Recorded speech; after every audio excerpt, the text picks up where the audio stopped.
দেখুন, আমাদের আমাদের বিধানসভায় ৪টে বড় বড় সমস্যা আছে। সবথেকে বড় সমস্যা শিক্ষার। প্রাইমারি স্কুল ছাত্র নেই, শিক্ষক নেই। তারপরে আছে স্বাস্থ্য কেন্দ্র, এখানে একটাও সরকারি হাসপাতাল নেই যেখানে লোকেরা গিয়ে ভালো একটা সুবিধা পেতে পারে। ওর আছে পানীয় জল নেই। রাস্তা তো ছেড়েই দাও, পুরো অঞ্চলে শুধু নিউ টাউন ছেড়ে ছেড়ে কোথাও তোমার রাস্তা নেই। আজকে আমরা প্রচার শুরু করেছি এই কদমপুকুর থেকে, গ্রাম থেকে। এই কদমপুকুর একটু মানে 10 মিটার দূরে তুমি নিউ টাউন রোড দেখতে পাবে। এই রোডে এখানে কাছাকাছি এত ভালো চকচক সুন্দর রাস্তা, কিন্তু এখানে এরকম রাস্তা নেই, এখানে পানীয় জল ব্যবস্থা নেই। এই রকম অবস্থা কেন আছে? আমাদেরকে এই প্রশ্ন সবাই সামনে তুলতে হবে।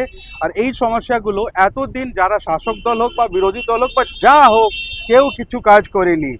আমাদের দায়িত্ব, সবার দায়িত্ব, এখানকার বাসিন্দা লোকদের দায়িত্ব যে আমরা প্রশ্ন করি আমাদের যারা ভাগ্য বিধাতা, আমাদের যারা বিধায়ক, আমাদের যারা নেতা, কি আপনারা কেন করছেন না? এই প্রশ্ন আমি আপনাদের মাধ্যমে তুলতে চাইছি। এই যে প্রচার করছেন, আপনার মতো একটা ব্যক্তিত্ব যেখানে রাজনীতি আসার কোনো প্রয়োজন ছিল না, তারপরেও এই যে লড়াই, কোন দলের সঙ্গে মূলত আপনাদের ফাইট দিতে হবে? দেখুন, যাদের উপর দায়িত্ব ছিল কি যারা লোকদের জন্য কাজ করবে, ওরা কাজ করছে না। তো যারা কাজ করছে না, যে কোনো দল হোক, ওদের বিরোধে আমি নামিয়েছি মাঠে। আমার একটাই সিদ্ধান্ত, আমার বাড়ি খুব ভালো আমি গুছিয়ে রেখেছি। এই বিধানসভা আমার বাড়ি, এই রাজ্য আমার বাড়ি, তারপরে এই দেশ আমার বাড়ি। টুকটুক করে সব জিনিস গুছাবো, সেই কারণে মাঠে নেমেছি। আর যারা আমাদের বিরোধ করবে, আমার বিরোধ করবে, আমরা এই এই নির্বাচন পরে শিক্ষা সমৃদ্ধি পার্টি আমাদের রেজিস্ট্রেশন চলছে। আমরা পুরো পশ্চিমবঙ্গে নামছি মাঠে।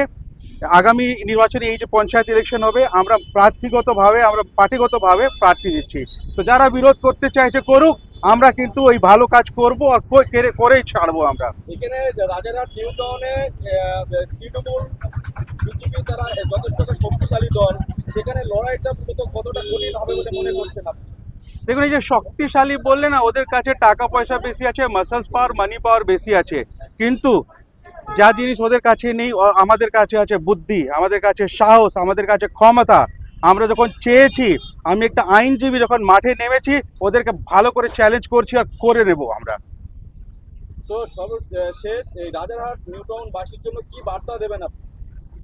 এতদিন আপনারা যাদের উপর ভরসা করেছেন, আপনি দেখে নিয়েছেন ওর ভরসা আপনি কি পেয়েছেন, কি দাম পেয়েছেন। এই বছর একবার, শুধু একবার বলছি, আমার উপর ভরসা করুন। আপনাদের জায়গা খুব ভালো করে যদি উন্নয়ন না করতে পারি, আমি রাজনীতি ছেড়ে দেবো।